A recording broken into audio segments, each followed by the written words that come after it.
আসসালামু আলাইকুম। আজকে আমি রান্না করব খল্লা মাছ। খল্লা মাছটা ভালো করে ধুয়ে হলুদ মরিচ মেখে ভেজে নিলাম। এই যে কড়া ভাজা দিয়েছি, আস্তে যে একটু ভেঙে গেছে কারণ নরম মাছ। পেস্টটা ভেজে তারপর দিয়ে একটু হলুদ মরিচ, একটু হালকা আদা রসুন এতে ভালো করে কষাবো। কারণ যেহেতু নদীর মাছ বেশি করে মশলা লাগে না, অল্প আদা রসুন দিয়ে ভালো করে পানি দিয়ে কষাই নিব। দিয়ে দেবো একটু টমেটো, কারণ আজকে ছুটির দিন অনেক কাজ আছে বাসার মধ্যে, সেই জন্য সিম্পল রান্না করব একবেলার জন্য।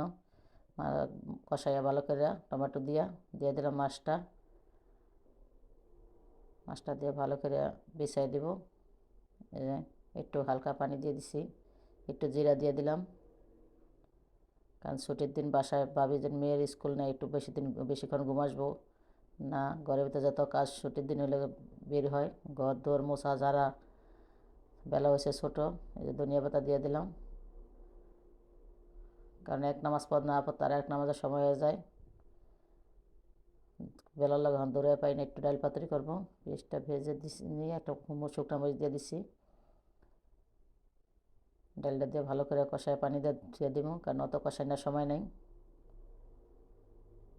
মজা খাইতে খাইতে দিন শেষ।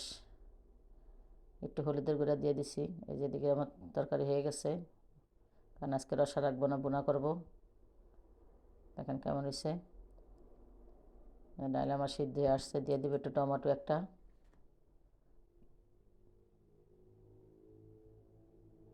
সবসময় ছুটির দিন আসলে মানে যত যত দুনিয়ার কাজ মানে ঘরের ভিতরে জমা হয়।